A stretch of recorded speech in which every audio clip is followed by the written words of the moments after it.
کہا جاتا ہے کہ کسی علاقے میں قحط سالی پیدا ہو گئی۔ اس قحط سالی کی لپیٹ میں نہ صرف انسان بلکہ چرند و پرند سب اس کا شکار ہو گئے۔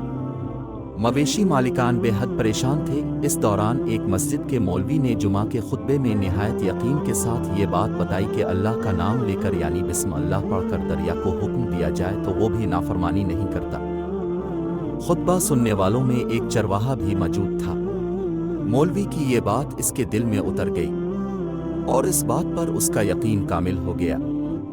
اس نے واپس آ کر اپنی بکریاں کھولیں اور سیدھا دریا پر چلا گیا۔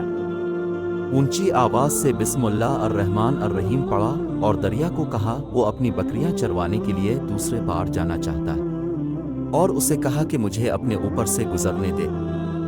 یہ کہہ کر اس نے اپنی بکریوں کو لیا اور دریا پر چلتا ہوا دریا پار کر گیا۔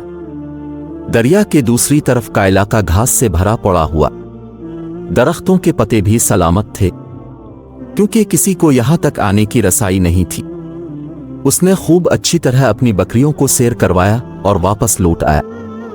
پھر یہ اس کا معمول بن گیا کہ وہ بکریاں پار چھوڑ کر واپس آ جاتا اور شام کو جا کر بکریاں واپس لے آتا۔ اس کی بکریوں کا وزن دگنا چوگنا ہو گیا۔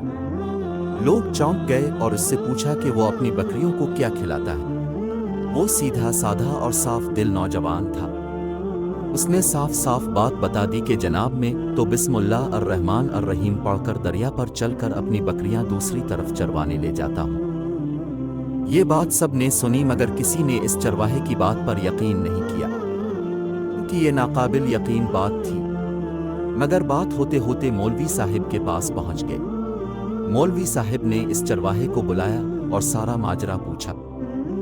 اس چرواہے نے مولوی صاحب کو ہی حوالہ بنا لیا کہ مولوی صاحب میں تو آپ کا شکریہ ادا کرنے والا تھا۔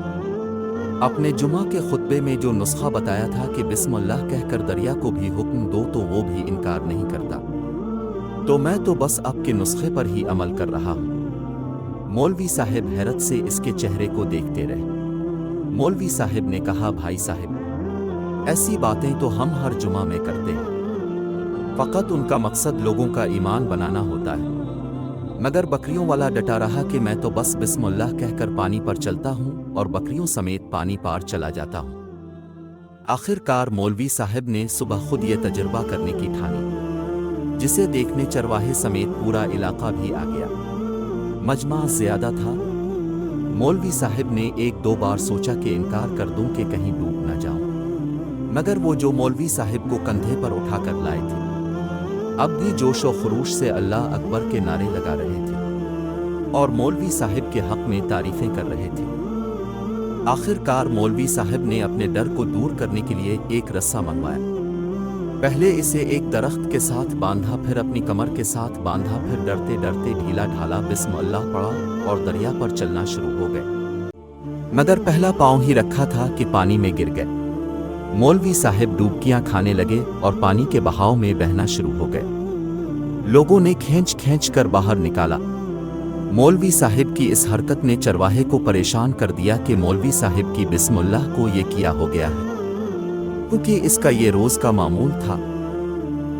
اس کے اپنے یقین میں کوئی فرق نہ آیا۔ اس نے بسم اللہ کہہ کر بکریوں کو پانی کی طرف اشارہ کیا اور خود ان کے پیچھے چلتا ہوا پار چھوڑ کر واپس بھی آ گیا۔ لوگ اسے ولی اللہ سمجھ رہے تھے اور اس کے حق میں نعرے لگا رہے تھے، مگر وہ سب سے بے نیاز سیدھا سادہ انسان تھا۔ وہ مولوی صاحب کے پاس پہنچا اور کہا مولوی صاحب میں آپ کی بسم اللہ کی تعریف سے کافی پریشان تھا، مگر پانی پر چلتے ہوئے مجھے آپ کی بسم اللہ کی بیماری کا پتہ چل گیا۔ اس چرواہے نے درخت سے بندھی رسی کی طرف اشارہ کیا اور کہا مولوی صاحب یہ ہے آپ کی بسم اللہ کی بیماری، آپ کی بسم اللہ کی برکت کو یہ رسہ کھا گیا۔ آپ کو اللہ اور بسم اللہ سے زیادہ اس رسے پر بھروسہ تھا، لہذا اللہ نے بھی آپ کو رسی کے حوالے کر دیا۔ پھر کہنے لگا مولوی صاحب آپ بھی کمال کرتے ہو، میں نے آپ کے منہ سے سنا اور یقین کر لیا اور میرے اللہ نے میرے یقین کی لاج رکھ لی، مگر اپنے اللہ کا کلام سنا مگر یقین نہیں کیا، لہذا آپ کو اللہ نے رسوا کر دیا۔ محترم عزیز دوستو، یہی کچھ ہمارا حال ہے۔ ہماری نمازوں اور دعاؤں کا حال بھی یقین سے خالی ہے۔